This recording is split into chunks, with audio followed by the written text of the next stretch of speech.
플라스틱 신화들 라이브 이벤트 오늘 일요일 행사 시작하도록 하겠습니다. 오늘 첫 번째 행사는 지금 신보선 선생님의 시 낭송이 있습니다. 제목은 식후 이별하다, 식후에 이별하다입니다. 네, 감사합니다.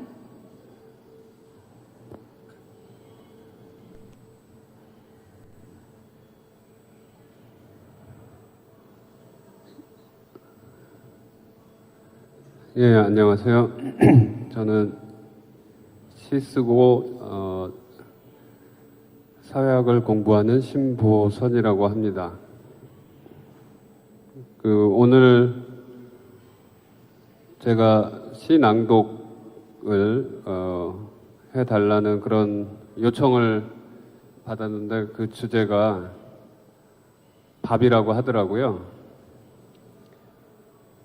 근데 사실 제 시에는 밥에 관한 시는 많이 없습니다.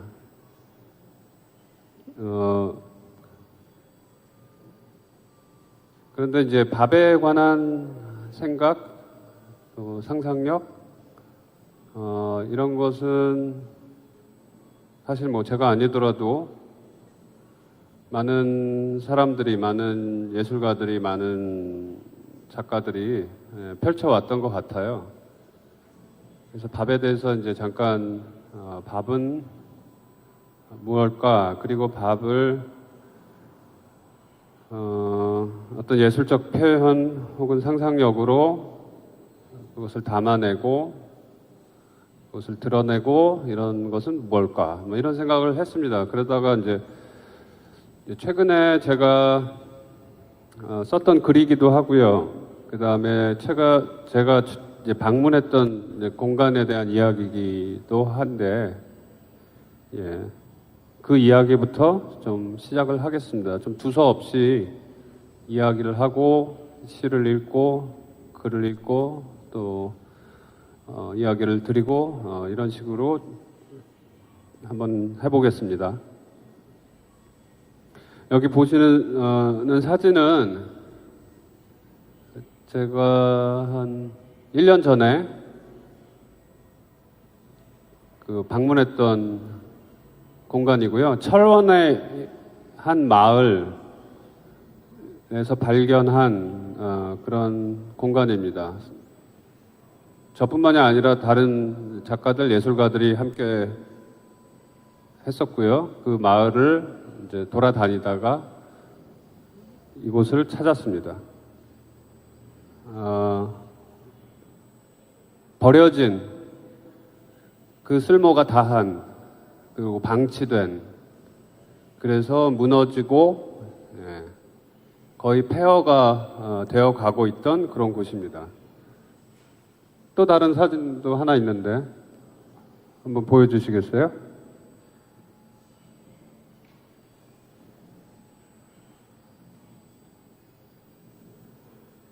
예.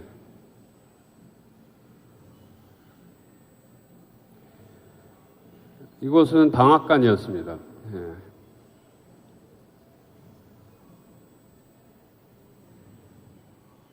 여기 보시면 이렇게 위태롭게 서 있는 기둥들, 형체가 파괴된 기계들, 설비들, 이런 것들이 눈에 들어옵니다.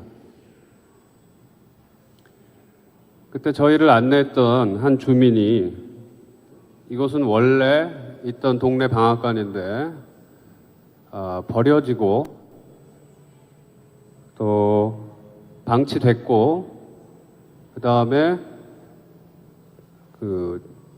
새로운 곳으로, 도심으로, 읍내로 더 크고 더 기계화된 그런 방앗간이 새롭게 생겼다, 이런 이야기를 전해 들었습니다. 그래서 이제 폐허가 되어 가고 있는 그런 방앗간인데요. 이곳을, 이 에워싼 어떤 분위기, 그리고 이 폐허가 되어 가고 있는 이 방앗간의 어떤 에너지, 이런 것들은 저희를 매우 매료시켰습니다. 그래서 저희가 이제 방앗간 구석구석을 이렇게 보고 또 사진도 찍고 그랬습니다. 이제 그러면서 생각을 하게 됐습니다. 이곳은 한때 그 마을에 그 곡식들이 이렇게 많이 모여든 곳이었겠죠. 그리고 작황기면 그 앞마당에 수확을 가지고 온 사람들이 북적거렸을 테고, 또 그 안에서는 방앗기계가 계속 쉬지 않고 돌아갔을 것입니다. 그래서 이 방앗기계가 이 방앗간에서 그런 그 농부들의 그 결실들이 노동의 결실들, 그 수확한 그 결실들이 이렇게 가공되고 곱게 다듬어지고 그러면서 먹을 수도 있고 그 다음에 내다 팔 수도 있는 그런 귀한 것들이 되었을 것이다, 이런 생각을 했습니다. 그리고 또 방앗간 주인은 어땠을까, 이런 생각을 하게 됐습니다. 농민들 앞에서 농민들은 막 닥달을 하겠죠. 좀 빨리 좀 해달라, 좀 잘해달라. 이런 농민들 앞에서 이 모든 게 자기 학이 달렸다, 뭐 이런 식으로 으쓱거리면서 또 위세를 과시했을 것입니다. 그래서 저는 생각을 했습니다. 방앗간이 도대체 어떤 공간이었을까? 그러다가 제가 예전에 읽었던 책들이 떠올랐는데요. 그 중에 한 책은 그들의 새마을 운동이라는 책입니다. 그들의 새마을 운동. 한 역사학자가 새마을 운동의 역사를 조금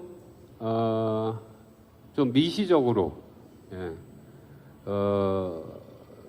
현장에서, 그 마을의 현장에서 사람들은 새마을 운동을 어떻게 받아들이고 또 그것을 어떻게 추진했을까? 과연 국가의 정책을 그냥 일방적으로 받아들여서 했을까? 그렇지만은 않을 것이다 라는 생각을 가지고 당시 새마을 운동에 참여했던 그런 청년들, 지금은 노인이 된 그런 분들을 만나서 인터뷰를 한 그런 책입니다. 그래서 구술사 책인데요. 거기 보면 이 방앗간과 관련해서 이 1950년대 아직 새마을 운동이 이제 시작되기 전 그 어느 마을에서 일어난 하나의 일화가 소개됩니다. 원래 그 마을에는, 그리고 사실은 한국의 모든 마을에는 방앗간이 등장하기 전에는 연자방아가 있었다고 해요. 연자방아는 뭐 그렇게 복잡한 기계가 아니고 나무를 가지고 만든 것이고 가볍고, 그래서 누구나 만들 수 있고 어느 집이나 연자방아를 가질 수 있고, 그래서 마을 여기저기에 이제 연자방아가 있었는데 이 연자방아를 대체해서 발동기가 달린 그런 기계방아, 그리고 이 기계방아를 관리하는 정미소, 이런 것들이 등장하면서 어떤 변화가, 마을의 변화가 일어났다고 합니다. 그래서 거기 그 책에 인용된 구절을 하나 말씀드리고 싶은데요. 이렇게 쓰여 있습니다. 기계방아는 연자방아와 비교할 때 노동력을 현저히 절감시켜 주었으므로 근대적 농기구로 급속히 전파되고 있었다. 그러나 값이 비싸고 사용과 유지가 쉽지 않아 농가마다 소유할 수 없는 물건들이었다. 이 때문에 1950년대에는 기계방아를 돌리는 전문 방앗군이 출현했다. 이 전문 방앗군은 이장 경력자이거나 마을 내에 영향력 있는 인물들이 동네에 방아를 도입해 방앗권을 독점하고 마을 주민을 상대로 수입을 올렸다. 이런 이야기가 나옵니다. 그래서 이 책에 따르면 방앗군은 방앗 기계를 소유했다. 이 이유 하나만으로 마을의 세력가가 될 수 있었던 것이죠. 마을의 자본가였던 거죠. 그리고 자연스럽게 이 독점적 수입을 올리는 방앗간 주인에 대해서 이 마을 주민들이 이제 탐탁치 않고 마음에 안 들고 싫어하고 이런 일도 일어났다고 합니다. 그리고 방아를 둘러싼 마을 주민들의 갈등도 형성이 되기 시작했고, 그리고 이 갈등이 점점 심각해지니까 이 문제를 해결하기 위해서 어떤 해결책들도 나오게 됐는데, 그 해결책 중에 하나는 방앗 기계를 어느 한 개인이 혼자 소유하는 것이 아니라 공동으로 소유하면 이런 문제가 사라질 것이다.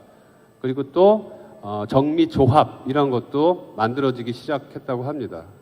그래서 방학기계의 소유를 둘러싼 갈등, 그리고 이 이 문제를 해결하기 위한 해결책으로서의 공동 소유라든지 정미조합 이런 방안들이 나오기 시작했다라는 것이죠.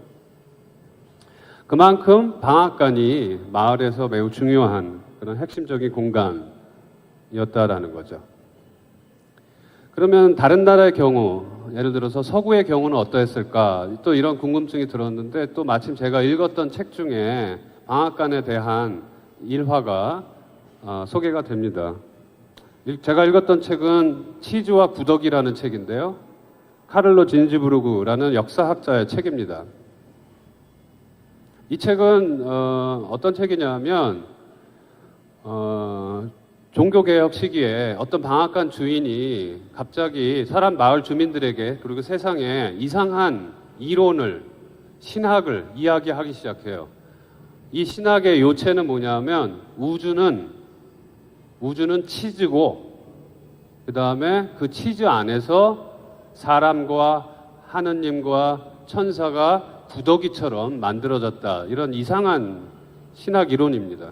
뭐 이론이라기보다는 하나의 신학적 세계관을 어느 날 한 방앗간 주인이 떠들기 시작해요. 결국 이 방앗간 주인은 그 이단으로 신문을 당하게 됐고 그 다음에 결국 처형당하게 됐습니다. 그래서 이 카를로 진즈부르크의 질문은 어떻게 해서 한 마을의 방앗간 주인이 이러한 세계관을 당대의 그 신학적 세계관에 맞서고 그것과 충돌하는 세계관을 한 개인이 만들어낼 수 있었을까, 이런 질문입니다. 거기서 방앗간이라는, 그리고 방앗간 주인의 어떤 사회적 포지션이랄까, 이런 것들이 이제 그 저자의 관심을 끌게 되는데, 이 책에는 당시에 방앗간 주인에 대한 그 어떤 민요, 시 이런 것이 소개되는데요. 제가 그걸 읽어드릴게요. 저자는 뭐 잘 모르겠고요. 어떤 그 구전된 시 같아요. 한 구절입니다. 그 시에 잘 듣게 내가 말해주겠네. 누가 손으로 무언가를 움켜잡고 있는지를 잘 보게나. 그는 흰색의 밀가루를 뒤집어 쓴 방앗간 주인이네. 누가 손으로 무언가를 훔치고 있는지를 잘 보게나. 그는 흰색 밀가루를 뒤집어 쓴 방앗간 주인이네. 그는 쿼터를 스타이오로 속아 넘기네. 세상의 가장 큰 도둑은 방앗간 주인이라네. 한국과 마찬가지로 방앗간을 소유하고 있다는 것은 마을 주민을 상대로 수입을 올린다는 것이고, 때로는 마을 주민을 속이기도 하고, 때로는 영주와 자신의 관계, 긴밀한 관계를 이용해서 농민들을 수탈하기도 하고 착취하기도 하는 그런 사람이 방앗간 주인이었다라는 것입니다. 그래서 방앗간 주인은 역시 농민들의 혐오의 대상이었다, 증오의 대상이었다, 이런 이야기가 나오는데요. 하지만 이 책에는 방앗간이 그렇게 사람들이 싫어하고 비난하는 그런 곳만은 아니었다, 이런 이야기가 나옵니다. 사실 방앗간은 특히 종교개혁 시기에는 다양한 사람들이 모여드는 그런 회합의 장소이기도 했고 대화의 장소이기도 했다, 이런 이야기가 나오더라고요. 그래서 그런 회합과 만남 속에서 새로운 세계관이 만들어지기도 했다.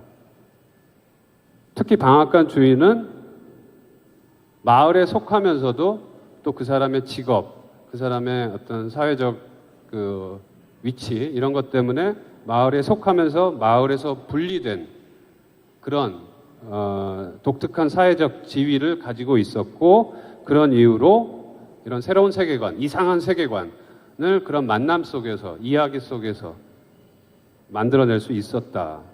그래서 방앗간 주인은 그런 새로운 세계관의 매개자 역할, 수행하기도 했다. 이런 이야기가 나옵니다. 그래서 저는 한국의 이야기 또 서양의 이야기, 방앗간을 둘러싼 이런 이야기를 들으면서 방앗간이라는 곳이 단순히 그런 곡식을 쌀알이나 밀알을 가공하는 그런 기능적 공간이 아니구나 라는 걸 알게 됐고요. 사람들이 모이고 갈등이 생기고 또 그 갈등에 대한 해결책이 나오고 또 심지어는 어떤 새로운 세계관, 새로운 세상에 대한 전망이 나타나기도 하는 그런 사람살이, 살림살이의 아주 중요한 중심적인 공간이 방앗간이구나라는 생각을 하게 됐습니다.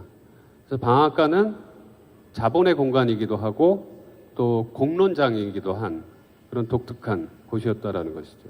그래서 결국 방앗간이 사라졌다라는 건 뭘까? 어느 마을에서 방앗간이 사라졌다. 예. 그것은 그 마을에 아주 중요한 공간이 사라졌다라는 것과도 같은 말이겠구나라는 생각을 하게 됐습니다. 그래서 저희가 그날 방문했던 이 폐허로 남은 공간은 그 마을의 어떤 중심이 사라졌다. 그리고 우리는 그 사라진 마을의 중심을 방문한 것일지도 모른다. 이런 생각을 하게 됐습니다. 제가 지금까지 드린 말씀은 어떻게 보면 사회학적인 얘기이기도 하고요. 역사학적인 얘기이기도 합니다. 하지만 우리가 방앗간이라고 생각한 어떤 기능적 공간, 곡식을 가공하고 그것을 먹거리로 혹은 상품으로 만드는 그런 공간이라는 우리의 상식에 대해서 좀 다른 생각을, 그 상식을 조금 달리 생각하게 하는 그런 이야기인 것 같습니다. 근데 그것은 시에도 마찬가지로 적용이 될 것 같아요. 시가 뭘까 뭐 정의하기 힘들죠. 그리고 여러 가지 정의가 있겠죠. 근데 제가 최근에 좀 빠져든 하나의 정의가 있는데 그것은 시가 하나의 놀이다. 그리고 이 놀이는 이미지의 어떤 변형, 그 다음에 이야기 서사의 도약으로 이루어진 그런 놀이다라는 이건 사실 뭐 제 정의는 아니고요. 그 요한 하위진가, 그 중세의 가을 그리고 호모 루덴스를 쓴 저자이죠. 이 저자가 시에 대해서 이야기한 바입니다. 시는 하나의 놀이다. 그리고 이 놀이의 핵심에는 이미지의 변형, 이야기의 도약이 있다. 그러면 시를 이렇게 정의를 한다면 이 놀이 속에서 밥이라는 혹은 쌀이라는 곡식이라는 하나의 이미지 그리고 그것을 둘러싼 이야기는 어떻게 변형되고 어떻게 도약될까라는 또 생각을 할 수가 있겠죠. 그래서 제가 이제부터 어떤 시들을 읽을 텐데 이 시들은 뭐 밥 얘기가 나오기도 하고요. 쌀 얘기가 나오기도 하고 아니기도 한 그런 시인데 그런 것에 여러분들이 좀 귀를 기울이시고 관심을 좀 기울이시면서 들어주셨으면 합니다. 사실은 이건 제 시는 아니고요. 이성복 시인의 시인데 밥에 대하여라는 시가 있더라고요. 그래서 제가 지금까지 말씀드린 그런 바를 잘 보여주는 시 같습니다. 그래서 이성복 시인의 밥에 대하여를 낭독을 해보겠습니다. 밥에 대하여 이성복 1. 어느 날 밥이 내게 말하길 참 아저씨나 나나 말꼬리를 흐리며 밥이 말하길 중요한 것은 사과 껍질, 찢어버린 편지, 욕설과 하품 그런 것도 아니고 정말 중요한 것은 빙벽을 오르기 전에 밥 먹어두는 일. 봐봐, 언제 너도 배고픈 적 있었니? 2. 밥으로 떡을 만든다. 밥으로 술을 만든다. 밥으로 과자를 만든다. 밥으로 사랑을 만든다. 애인은 못 만든다. 밥으로 힘을 쓴다. 힘쓰고 나면 피로하다. 밥으로 피로를 만들고 비관주의와 아카데미즘을 만든다. 밥으로 빈대와 파렴치와 방범대원과 창녀를 만든다. 밥으로 천국과 유곽과 꿈과 화장실을 만든다. 피로하다. 피로하다. 심히 피로하다. 밥으로 고통을 만든다. 밥으로 시를 만든다. 밥으로 철새의 날개를 만든다. 밥으로 오르가즘에 오른다. 밥으로 양심 가책에 젖는다. 밥으로 푸념과 하품을 만든다. 세상은 나쁜 꿈, 나쁜 꿈. 나쁜 밥은 나를 먹고 몹쓸 시대를 만들었다. 밥은 나를 먹고 동정과 눈물과 능변을 만들었다. 그러나 밥은 희망을 만들지 못한 것이다. 밥은 법이기 때문이다. 밥은 국법이다. 오, 밥이여. 어머님 젊으실 적 얼굴이여.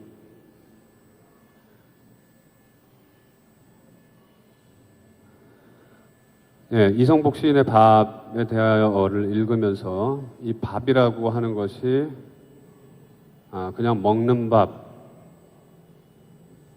쌀로 만든 먹거리에 불과한 것은 아니구나. 여기에는 수많은 이야기들, 수많은 사람들, 수많은 생각들, 이런 것들이 다 얽혀 있고 또 그런 것들이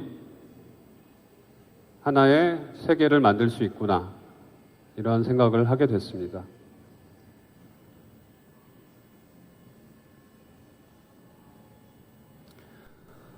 제가 밥에 대해서 쓴 시 중에 가장 밥에 가까운 시가 있는데 이 시를 읽어드리겠습니다. 제목은 식후에 이별하다입니다.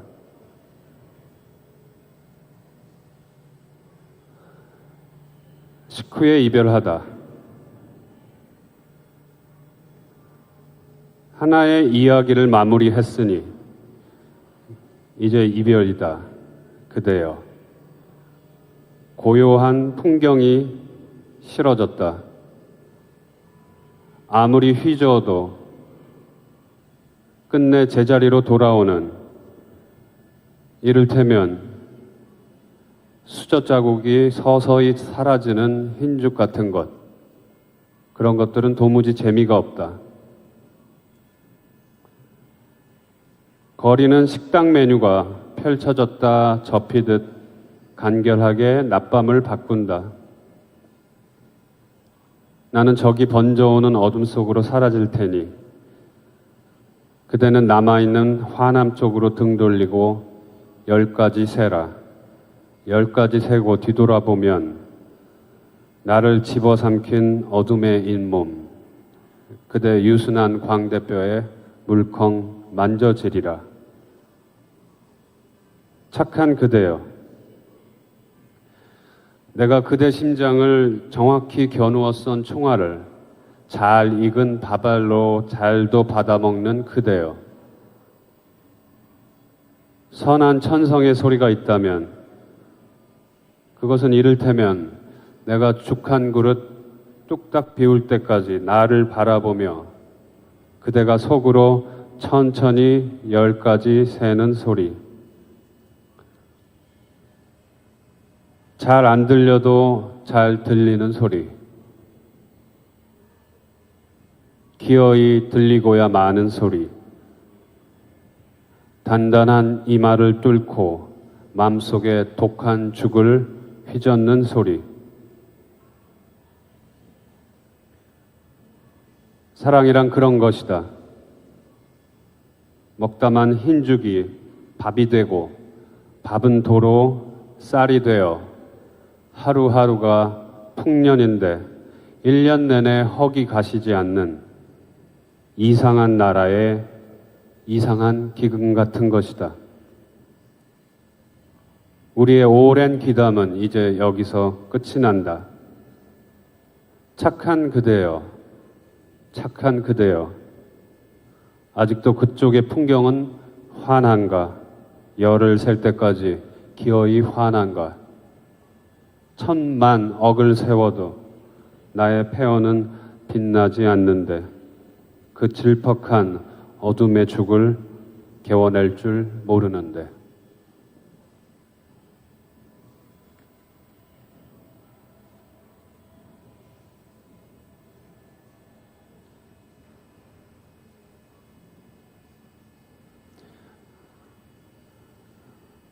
이어서 시를 읽겠습니다. 아내의 마술. 아내가 슬프고 슬픈 아내를 보고 있는 내가 슬프고 그때 온 장모님 전화 받으며 그럼 우린 잘 지내지 하는 아내 속의 아내는 더 슬프다. 마술처럼 완벽한 세상에서 살고 싶다. 모자에서 나온 토끼가 모자 속으로 자청해서 돌아간다. 내가 거울 속으로 들어가려 하면 딱딱한 면은 왜 나를 막는가? 엄마가 아이를 버리고 직업이 아비를 버리고 병이 아픈 자를 버리고 마술사도 결국 토끼를 버리고 매정한 집이 너 나가 하며 문 밖에 길을 쏟아버리자 미망이 그 길을 받아 품에 한번 꼭 안았다가 바로 버린다. 온 세상을 슬픔으로 물들게 하려고 우는 아내가 식탁 모서리를 오래오래 쓰다듬고 있다.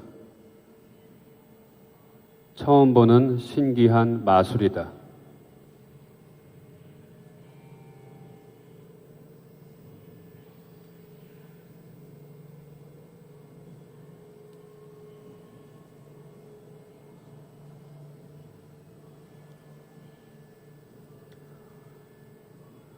피.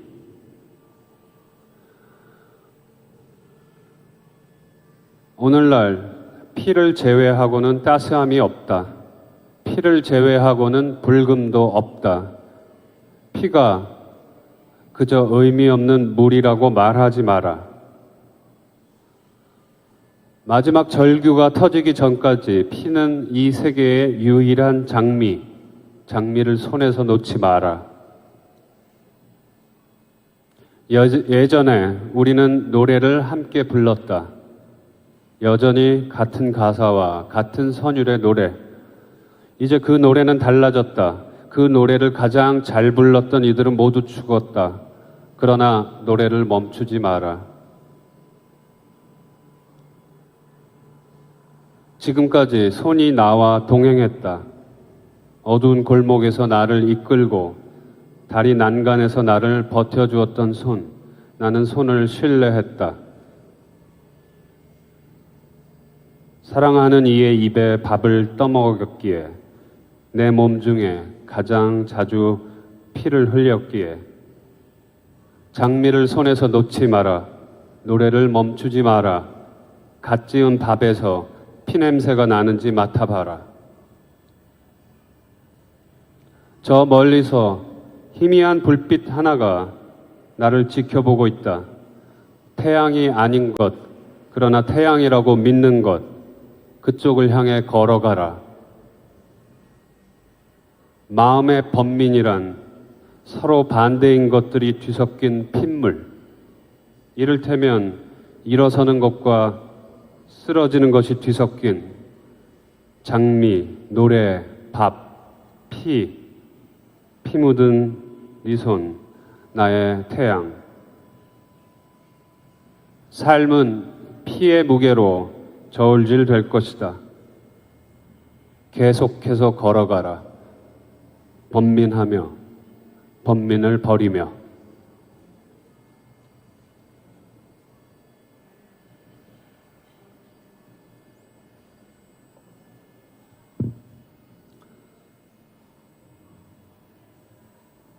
사실 이 낭독을 준비하면서 밥에 대해서 쓴 시가 제가 참 없구나 그런 생각이 들었어요. 그리고 사실은 여기 기획자한테 왜 밥이냐, 밥이 뭘 의미하냐 뭐 이런 거를 이렇게 물어보지도 않았습니다.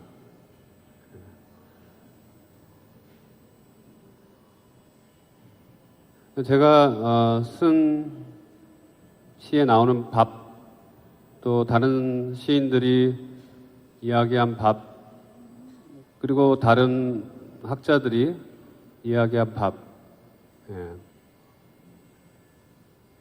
이런 것들은 단순히 먹는 것에 그치지는 않는 것 같았어요.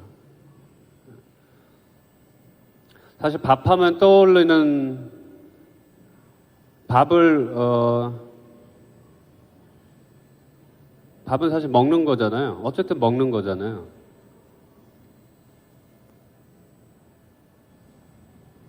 밥을 먹기 위해서 우리 몸에서 가장 중요한 신체 부위는 바로 입이겠죠.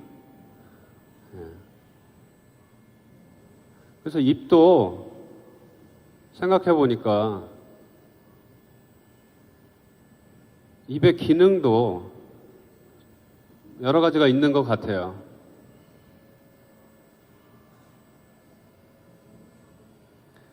가장 첫 번째 기능은 먹는 거겠죠.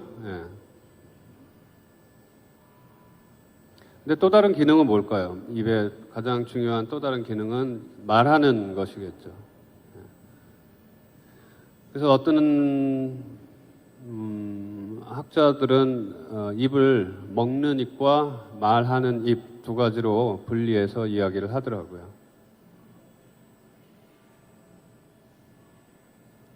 그러니까 저는 지금 말하는 입이겠죠.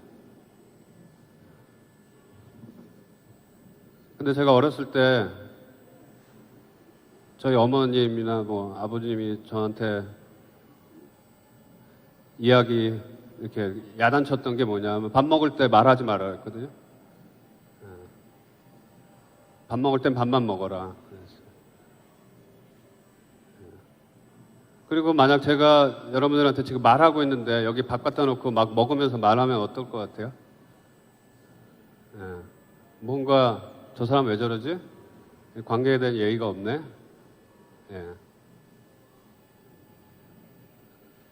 그런 생각을 하시겠죠. 한번 해볼까요? 밥 있나요? 그래서 먹는 입과 말하는 입은 기능적으로 분리됐다라고 생각하고, 더 나아가서는 사실 먹는 입과 말하는 입은 그냥 다른 입이 아니고 그냥 기능적으로 다른 입이 아니라 사실은 뭐 그렇게 생각하는 것도 있는 것 같아요. 말하는 입은 뭔가 고결한 입, 차원이 높은 입. 그 먹는 입은 수준이 낮은, 차원이 떨어지는 입.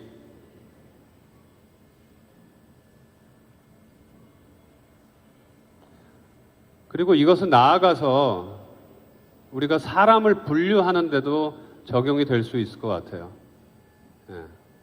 어떤 사람들은 입을 말하는 데 쓰기보다는 먹는 데 쓰고, 어떤 사람들은 입을 먹는 데 쓰기보다는 말하는 데 쓴다. 그래서 말하는 입과 먹는 입은 사회학적으로 보면 소위 사회 계급에 대한 어떤 상징으로 이야기될 수도 있을 것 같습니다. 이를테면 지식인들의 입은 먹는 데 집중하기보다는 말하는 데 집중하겠죠. 혹은 먹는 것에 대해서 또 말하겠죠. 먹을 때도 그냥 먹지 않겠죠. 아, 이 재료는 뭐 이를테면 유기농, 그런 게 중요하죠. 뭔가 말이 되는, 말할 만한 음식들이 중요하겠죠. 아, 이 조리는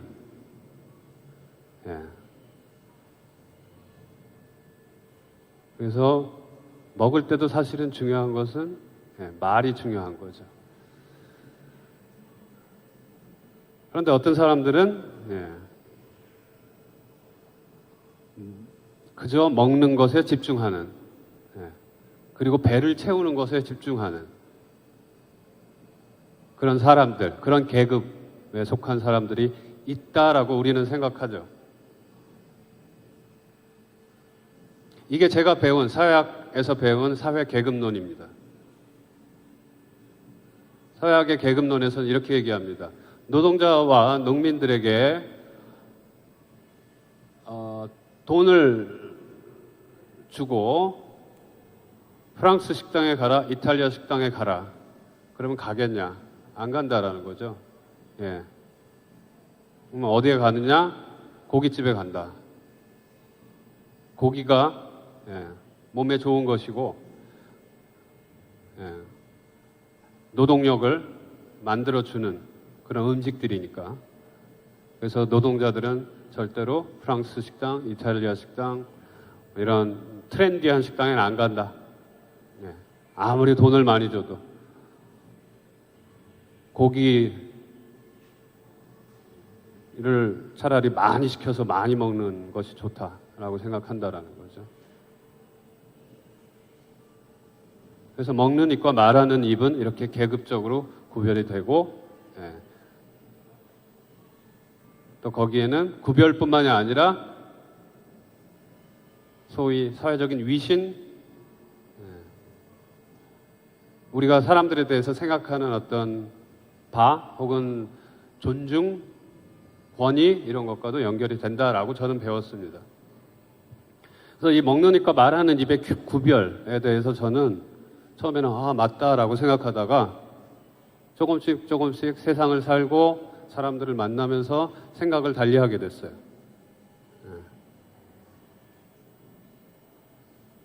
먹는 입이라고 생각하는데 말하는 입이구나라는 생각을 하게도 됐고요.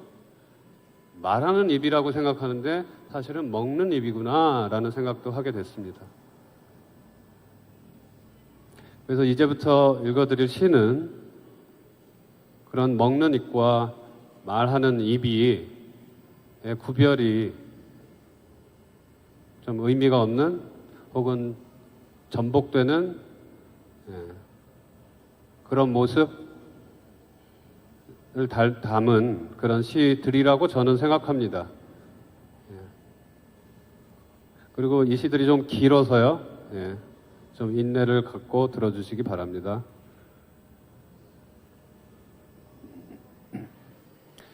이 시들에 대해서는 조금은 설명이 필요할 것 같아요. 첫 번째 읽어드릴 시는 용산 참사 2주기 때, 2011년이죠.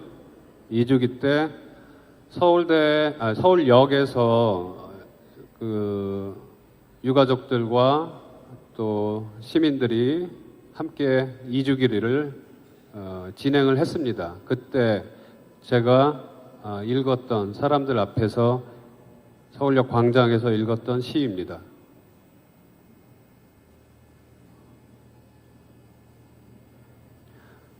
거기 나지막한 돌 하나라도 있다면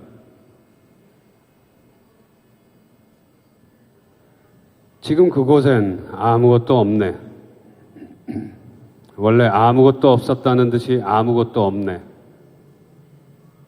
그곳은 텅 비었고 인적 없는 평지가 되었고 저녁 7시 예배를 올릴 때 건물 옥상에 야곱의 사다리를 희미하게 내려주던 달빛은 이제 구차하게 땅바닥에 엎드려 값비싼 자동차들의 광택을 돋보이게 할 뿐.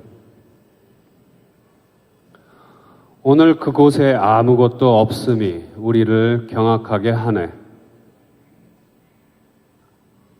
거기 나지막한 돌 하나라도 있다면 우리는 그 위에 앉아 볼 텐데, 우리는 그 위에 앉아 되돌아볼 텐데, 무너진 빌딩 한 층 한 층, 깨진 유리창 한 장 한 장, 부서진 타일 한 조각 한 조각, 불길에 검게 그을리고 피와 살점이 묻은 학살의 증거들, 학살 이후의 나날들, 탄원들, 기도들, 투쟁들을, 거기 나지막한 돌 하나라도 있다면 우리는 그 위에 앉아 이야기할 텐데, 야구와 낚시에 얽힌 소시적 추억, 늙은 가슴팍을 때리던 성경 구절, 수많은 인내와 소박한 꿈들, 그러다 우리가 어찌 용산에 흘러오게 됐는지, 그러다 더 이상 어찌 끌려다니지 않겠다, 이번만은 싸워보겠다, 이겨보겠다, 그날 불현듯 하나의 영혼을 넘쳐 다른 영혼으로 흘러간 무모한 책임감에 대하여, 거기 나지막한 돌 하나라도 있다면 우리는 그 위에 앉아 서로에게 물어볼 텐데, 학살자들은 또 무슨 궁리를 할까? 우리가 울부짖기도 전에 우리의 목을 죄는 그들, 우리가 죽기도 전에 우리의 관을 짠 그들, 그런데 우리가 무죄를 입증하기도 전에 차가운 곁눈질을 던지며 그곳을 총총히 지나치던 시민이라는 이름의 방관자들은 도대체 어디로 갔을까? 하지만 거기 나지막한 돌 하나라도 있다면 우리는 그 위에 앉아 있지만 하지는 않겠네. 우리는 그 위에 서서 말하겠네. 이제 인간이란 너나 할 것 없이 하나하나 불붙은 망루가 되었다. 생존의 가파른 꼭대기에 매달려 쓰레기와 잿더미 사이에 흔들리며 여기 사람이 있다, 여기 사람이 있단 말이다, 절규하지 않으면 안 되는 존재가 되었다고.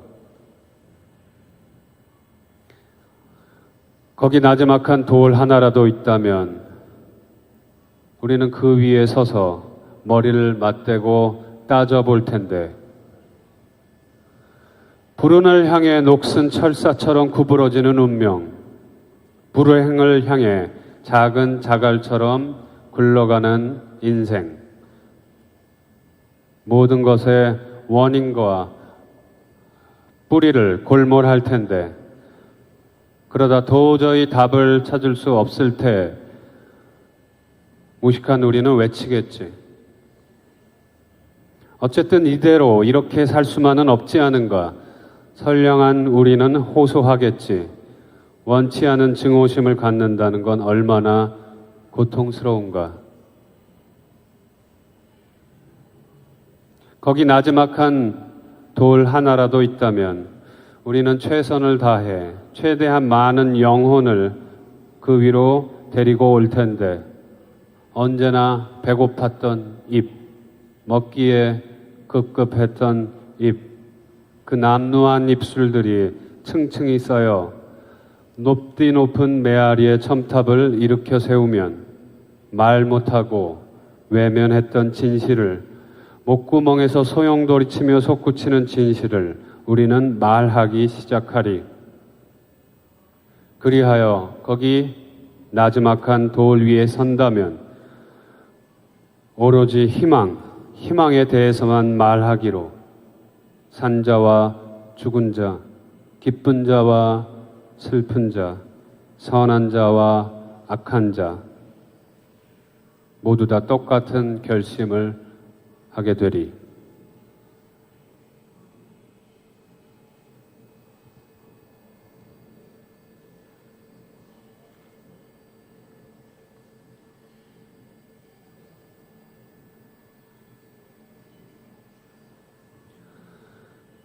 다음 읽을 시는 제목이 23번째 인간입니다. 이 시는 2012년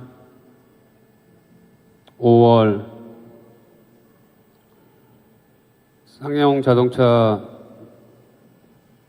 해고 노동자 한 분이 돌아가셨습니다. 그리고 이 죽음을 멈춰야 한다 라는 그런 뜻을 가지고 사람들이 모였습니다. 시청 앞 대한문 광장 앞에 모였고요. 거기서 제가 다른 시인들과 읽은 시입니다. 송경동 시인, 진은영 시인, 그리고 또 그 친구들이 모여서 읽은 시인데요. 사실 이 시를 읽고도 또 몇몇 분이 돌아가셨습니다.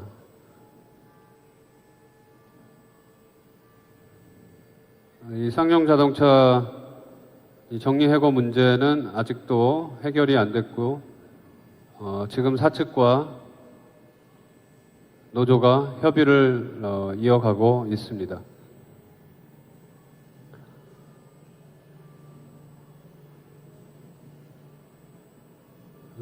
좀 좋은 결과가 나오기를 바라면서 이 시를 읽겠습니다. 23번째 인간. 2009년 4월 8일 첫 번째 자살, 두 번째 뇌출혈 사망, 세 번째 심근경색 사망, 네 번째 자살, 다섯 번째 자살, 다시 자살, 또 자살, 또 다시 자살, 심근경색 사망, 심근경색 사망, 자살, 자살. 2012년 3월 30일 임대아파트 23층에서 투신 자살.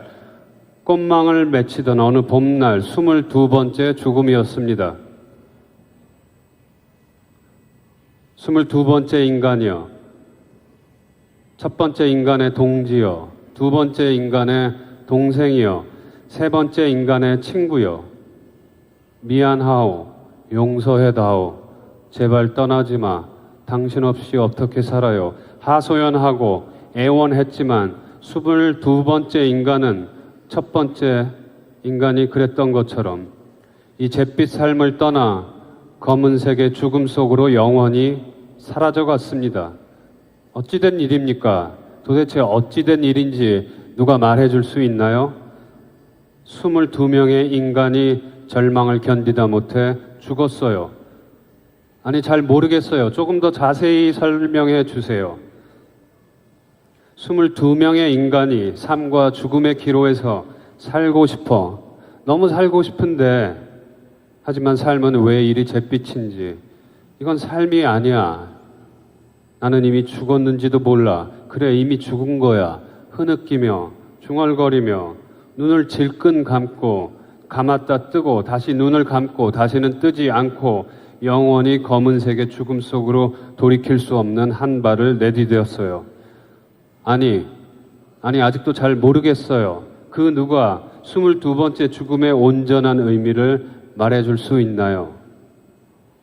2009년 4월부터 2012년 5월까지 수많은 기념일, 휴일, 생일, 투표일, 하루하루 사람들이 자신의 선택을 자축하고 안온한 일상을 수호하고 행복의 방정식 안에서 맴돌며 세계의 비참을 외면하고 인간의 절규에 귀를 닫고 살고 있을 때 22명의 인간이 죽어갔습니다. 그들은 왜 죽어야만 했습니까? 누구든 말해주세요. 그들은 누구입니까? 내가 아는 사실 하나를 말해줄게요. 그들은 살아있을 때 노동자였습니다. 노동자는 노예가 아니에요. 노동자는 우리가 소유한 근사한 기계들의 창조자랍니다. 기계의 구석구석을 유심히 살펴보세요. 그들의 지문은 여기저기 찍혀 있고 그들의 땀방울은 곳곳에 배어 있고 그들의 숨결은 아직도 엔진 속에서 부릉거리고 있어요. 그들은 강철과 불을 다스리는 다정한 프로메테우스예요. 그들은 또 너무나 선량한 인간들이었습니다.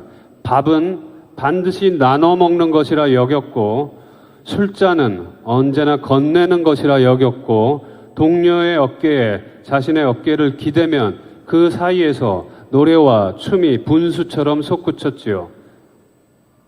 그들에게 어떤 일이 일어났는지 말해 볼게요. 어느 날 자본은 구조조정이라는 명분으로 그들을 해고했지요.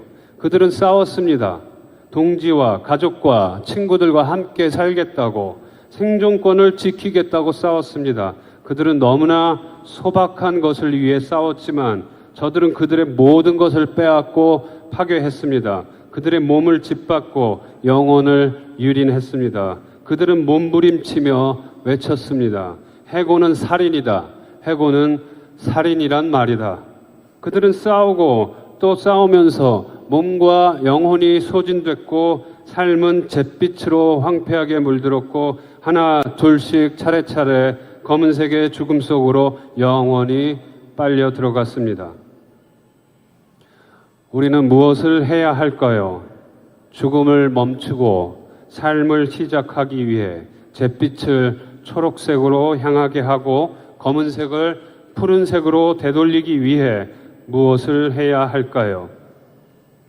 우리는 누군가에게 물어봐야 합니다. 어젯밤에 싸늘한 냉기 속에서, 오늘 새벽에 음습한 안개 속에서 아직은 등장하지 않은 23번째 인간에게 물어봐야 합니다. 23번째 인간이요. 당신은 누구입니까? 당신은 여자인가요? 남자인가요? 당신은 결혼은 했나요? 아이는 있나요?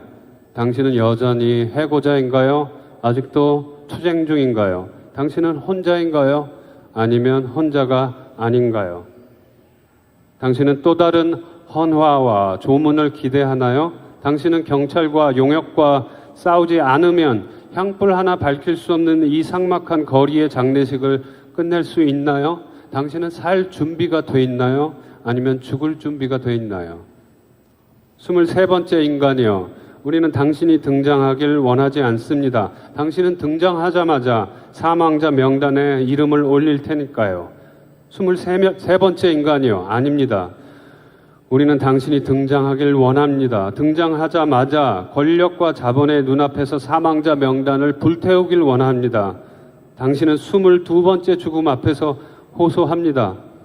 제발 이제 누구도 죽지 마세요. 차라리 내가 죽겠습니다. 차라리 내가 23번째 인간이 되겠습니다.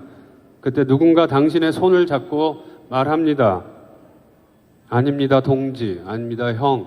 아닙니다, 친구. 제발 당신은 살아야 합니다. 23번째 인간은 당신이 아니라 나여야 합니다. 내가 23번째 인간이 되겠습니다. 그렇게 23번째 인간은 하나, 둘씩 늘어납니다. 10명에서 100명으로, 100명에서 1000명으로, 1000명에서 10,000명으로 늘어납니다. 23번째 인간이요. 당신이 누구인지 알겠습니다. 23번째 인간이요. 우리가 무엇을 해야 하는지 알겠습니다. 23번째 인간은 눈물을 흘리는 사람입니다. 23번째 인간은 분노하는 사람입니다.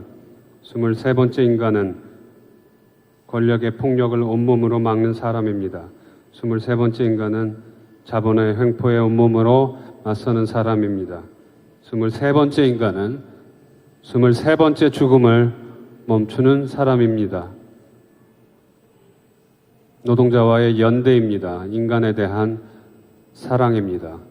불의를 향한 저항입니다. 해고를 멈춰라. 해고를 멈추란 말이다. 울부짖는 자입니다. 23번째 인간은 오늘 밤 이후 최초의 인간입니다. 우리 모두입니다. 인류 전체입니다. 이제 우리는 연대와 평등의 이 밤을 세계의 무릎 위에 아기처럼 고이 눕히고 부드럽고 떨리는 목소리로 당신을 부릅니다. 23번째 인간이여. 첫 번째 인간의 동지여. 두 번째 인간의 동생이여. 세 번째 인간의 친구여. 22번째 인간의 부활이여. 죽음의 죽음이여. 삶의 삶이여. 이 죽음은 멈추지 않을 것입니다. 이 삶은 다시 시작할 수 없습니다. 당신이 아니라면, 당신이 아니라면.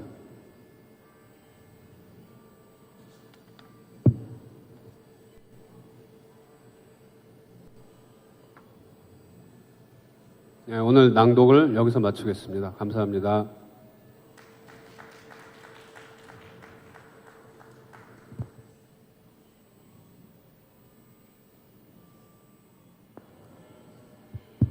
네, 감사합니다. 그러면 3분 후인 2시부터 최유정 교수님의 발표 있겠습니다.